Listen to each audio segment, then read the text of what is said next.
Greetings, Falcons fans. Nathan Kerner here with a Hoops update. It was a weekend of milestones here at CUW for the women's team, as the Falcons are in the midst of a 6-game winning streak, but Saturday's win against Dominican marked the 500th win in the women's program's history. Coach Stacy Brunner Jones, who with 155 wins is the winningest coach in the women's program's history, also has chalked up winning seasons with all but one of her seasons at CUW. I'm just very honored. There's been so many people that have played a role in this accomplishment. All of the assistant coaches I've had, all the players that have been through here, and all the former coaches. So it's just really exciting time for women's basketball. I'm very proud to be a part of it. Proud of CUW women's basketball. Saturday's other milestone was marked by Tiffany Henrickson, who scored her 1,000th collegiate point as a Falcon, making her only the 14th player in CUW's history to do so. Henrickson's official point came in a 12-point scoring effort against Dominican.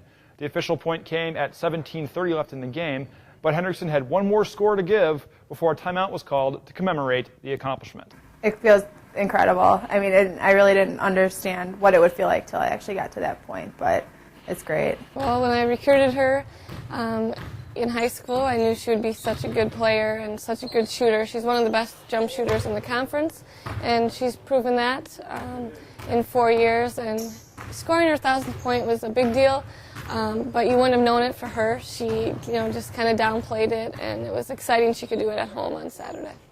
It's just such a once-in-a-lifetime experience. It has been some of the best, or the best 4 years of my life. Like, I've enjoyed every second of it, ups and downs, and I just feel really blessed to have been a part of it. The Falcons' 6-game winning streak has put the Falcons back on top of the North Division. Going into last week's game against Edgewood, the Falcons were in a 3-way tie for first place with Edgewood and Alverno. Edgewood and the Falcons played like two teams fighting for first place, Edgewood having a slight advantage going into the locker room, leading 30-26. Well, everyone always says my teams start off slow, and I think that is true. We had some bumps in the road early. The Falcons came back, led by the gutsy performance of Brittany Zietlow, who had finished the game with 18 points and hit 5 free throws with less than 2 minutes to go, putting the Falcons in the lead. Z is just such a competitor. She wants the ball in her hands. She's aggressive. She's a good free throw shooter, so it's good that she got to the line so many times. Megan Coonan, the freshman who had her 5th double-digit scoring effort, would hit 2 more free throws, putting the game out of reach with 1 second left. Falcons win 63-59. We just take one game at a time. We know what our goal is, and we just keep our eye on the prize and keep working hard. I'm really proud of our team, of just their progress and continuing to get better and better every day. The Falcons will play tonight against MSOE in the R. John Book Fieldhouse. The Falcons will then head on the road to Nebraska for the Concordia Invitational Tournament. The Falcons will have a rematch with Maranatha to start next week, and will finish next week at home February 2nd against Rockford.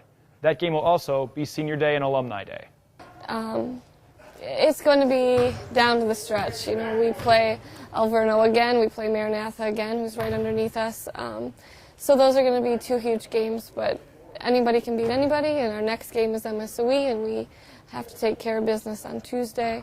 And then we also have CIT coming up, so there's a lot to play for. I still feel like there's so much season left, and we're still trying to just take one game at a time. The next game is the most important game, so just take it as we have all season, one game at a time, and just get the next one that we need to, and in the end we'll end up where we need to be.